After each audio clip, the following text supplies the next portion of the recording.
So hey everybody, the most magical thing ever has happened. I mean, well, we already knew it was going to happen. It was already confirmed to be happening, but now there's images of how it looks. So, when he said during the making of Arkham City that it would be the last time he played the Joker, Mark Hamill did have one exception to that. He's like, I'm done as the Joker unless they do an adaptation of The Killing Joke. Widely regarded as one of the best Batman comics out there because it gives the Joker a proper origin story, or at least a possible origin story. It deals heavily with with themes surrounding that. You know, like basically, the tweet's right there. And all it takes is one bad day to reduce the sanest man alive to lunacy. Just one bad day. And that's pretty much the whole point of The Killing Joke. The Joker, who had one bad day, and it turned him into the lovable clown he is now. So, do we see the Joker before he's the Joker? Oh, yes. Oh, weird. Yeah, I haven't even read The Killing Joke yet. Oh, I gotta dude, do that. I highly recommend it. I read it years back now, but it's great. Basically, the whole point is the Joker tries to do the same kind of thing, like give a really bad day to drive someone insane. Commissioner Gordon, he tries to show him the depths that, you know, he can go to become fucking nutso. And it's also sort of an origin story for the character of Oracle. Oh? Barbara Gordon, who used to be Batgirl. Yeah. It's in The Killing Joke that she is paralyzed from the waist down by the Joker shooting her through the fucking spine. He shot her? Oh yeah, he shoots her. I thought it...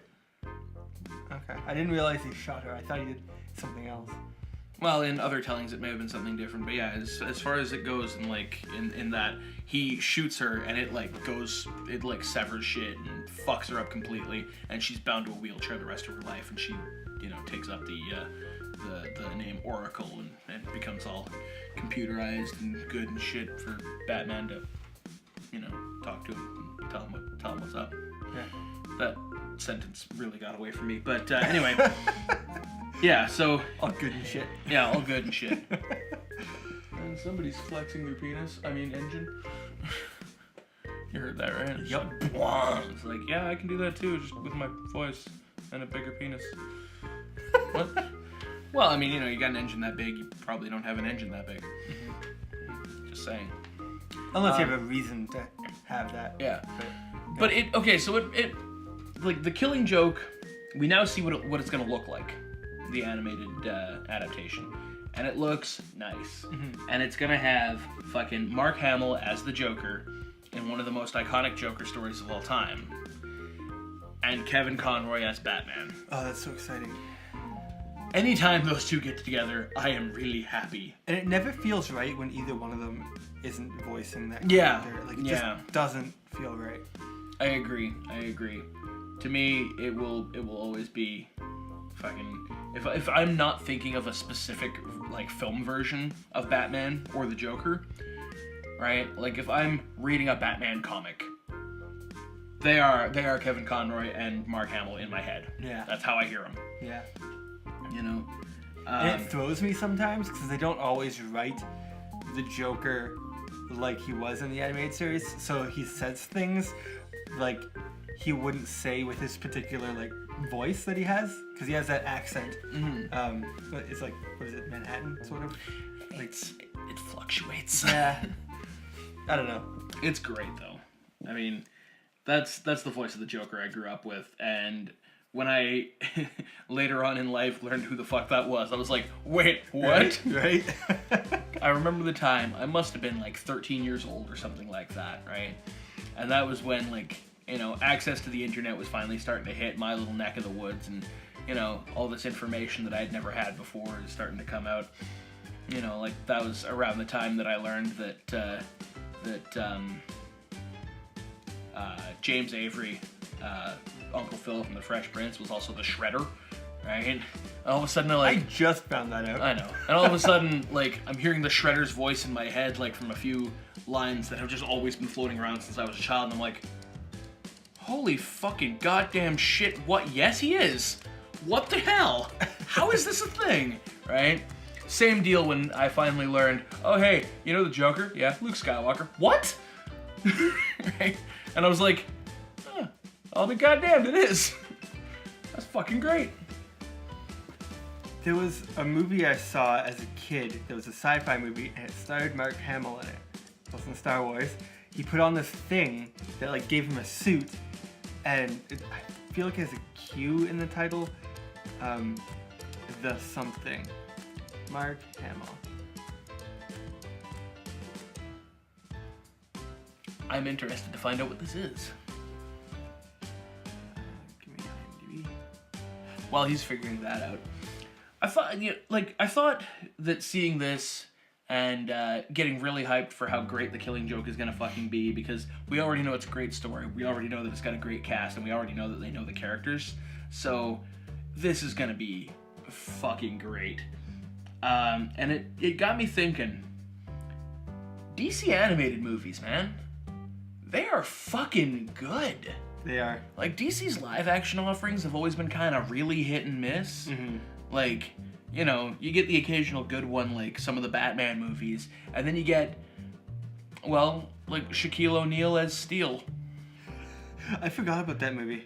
I tried to forget about that movie. I tried so hard. You know. And then you get, like, hopefully Suicide Squad's gonna be good. Hopefully Batman v Superman's gonna be good, because DC needs some fucking good movies under their fucking belt. But their animated movies have almost always been just fucking top-notch.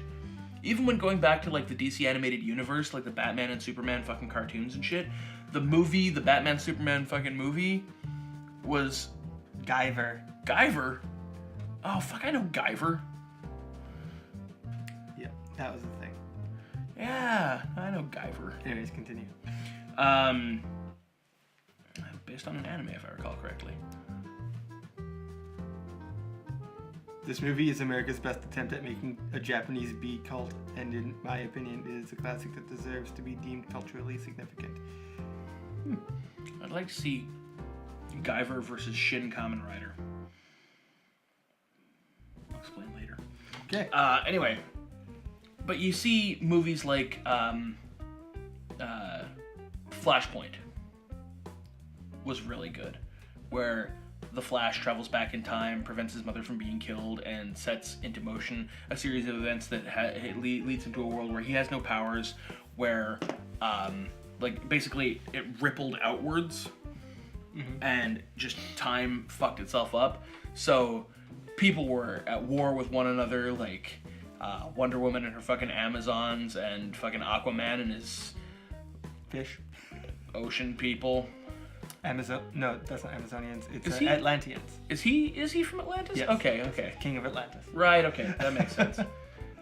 Good old Aquaman. You're the worst thing ever. Aquaman's fine. Dude, the only good Aquaman was the one that had a hook for a hand, a big ass fucking beard. Yeah. Fucking 90s Aquaman. That dude was long awesome. blonde hair. Yeah. Yeah. The one who wanted to bang Wonder Woman. Yeah. She lassoed Truth him one time, and he's like, I want you. And she's like, what? I remember that vividly, because I was like, I mean, who doesn't? She's queen of the Amazons. Does she want to be queen of the Atlanteans? I think that was actually part of why they were at war. Oh. Because someone from there was supposed to bang someone from there, and they were supposed to have an alliance or something like that. Anyway, they plunged the fucking world into chaos, and for some reason, in this fucking Flashpoint alternate world, Bruce Wayne got gunned down in front of his parents. Mm-hmm. His dad, Thomas Wayne, became Batman, and it drove what's his wife's name? That's a very good question. I don't know. Because I want to say it's Martha, but at the same time, isn't that like... Martha Kent. Yeah. Yeah. I need to... I'm not going to edit this out because I'm just so goddamn lazy. But it's so silent. I know, right? Sorry. We got Thomas Wayne. What was his wife's name? Yeah, Martha Wayne. Really? Yep. Fucking Batman and Superman have the same mother. At least she's got the same name. Anyway, but yeah, so Bruce Wayne gets gunned down in front of his parents as a small child when they're fucking leaving the theater, instead of the parents getting gunned down in front of Bruce. And Thomas Wayne becomes, obsessed with grief and becomes the Batman, but he straight up murders people. Yeah. Right? And Martha Wayne goes stark raving fucking lunatic and becomes the Joker. Yeah. What? Yeah, it's fucking great. And so the Flash has to try and fucking set things right and go back to his own world and prevent it all from fucking happening the way it does and all this other shit. This is Flashpoint? Yeah. I haven't watched that one yet. I recommend it. In fact, I recommend most of them. They're fucking good. Yeah. But I watched when they first started coming out. I watched all of them, the first 10 or so. But dude, I went just coming out constantly. I just went on a fucking binge to watch a whole shit ton of them because I was like, oh, these are actually really good. And the Dark Knight Returns one was unreal. Oh, the one with Peter Weller as Batman? That was Peter Weller? Yeah. Oh, I didn't even realize that. Yeah. Fucking RoboCop as Batman. Your move, creep. But another one that was really good was Batman Year One. Which that is the sequel to Batman Dark Knight Returns. Well, or prequel. Yeah, well, I wouldn't really call it either of those on account of the fact that they're technically separate storylines. Batman Year One. I swear to God, they're both connected stories. At least in the comics, they were, because they were both. Well, no, because Dark Knight. Well, Batman Year One wasn't. I don't think. Hold on, I gotta. I mean, it's possible, but keep talking. As far as I know, they were both standalone. Anyway, Batman Year One. It's Batman's first year back in Bruce Wayne's first year back in Gotham, and also the first year that Gordon is in town, right? So it sort of parallels their lives as they go along. The only thing that really, really bugged me about it was who voiced Bruce Wayne in that one. Because he would then go on to play Jim Gordon in Gotham. Oh, yeah.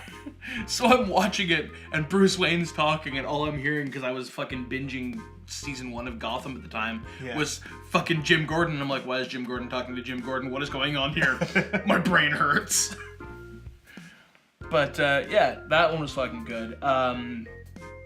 Justice League War was good. Just all of them were just remarkably great. So I would like to take this moment because I do a lot of talking about how great all of Marvel's movies and shit like that are. They're animated ones. Honestly, take them or leave them, really. Some of them are okay, some of them are but I don't praise DC a whole lot, mostly because I don't, as a general rule, do a lot of DCing. I read X-Men growing up. I didn't really. My comic collection from growing up is mainly X-Men and Batman. Yeah, that's pretty much where I was at too. I was kind of on both. X-Men and Batman. And Simpsons. But I didn't do a whole lot of DC outside of just Batman. Right? I also have lots of JLA. I liked DC a lot. I appreciated the humanness. Yeah, for me it was a lot of X-Men, a lot of Batman, and that was pretty much it. I didn't even really Marvel outside of X-Men, so I didn't Daredevil, I didn't fucking Avengers even, I didn't Iron Man, and I didn't fucking pay attention to any of that shit until way later on. But as much as I sometimes seem like maybe I don't like DC that much, a lot of their characters are still really great, and their animated movies are fucking awesome. Because you don't have to take them fucking, chronologically, because they're from different storylines, from different comics. A lot of them are adaptations of comics. Under the Red Hood, that was another really good one. Holy shit. I saw that one, yeah. That is Jensen Ackles as Red Hood. Yeah, that one's pretty fucking great. But yeah, so you can basically watch them in any order, go back and watch one you missed or whatever, and it's not like you're missing anything because they're all fucking separate storylines and shit, but they're all really good. They've usually got like great animation, usually great voice acting. There's a couple times that I've seen ones that I'm just like, not sure if I like this guy. Everybody else is great, but I'm not sure I like this guy, right?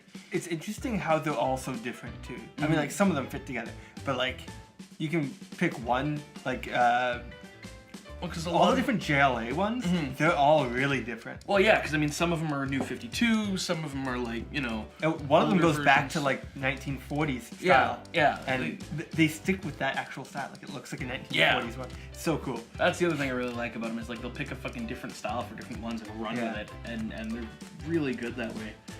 By the way, it is the Batman Year One Batman is the same Batman as the Dark Knight Returns Batman. Only like 50 fucking years later. Yeah. All right, I can dig it. Same as the Dark Knight Strikes Again, Spawn / Batman, and All-Star Batman and Robin the Boy Wonder. all connected. Spawn Batman? Yeah, apparently. That's an interesting concept. Batman and Spawn. I remember that. 1994. Oh shit! And they're both doing the fucking dash past the lightning thing. That's pretty fucking great. Yeah. And cover art by Todd McFarlane, of course.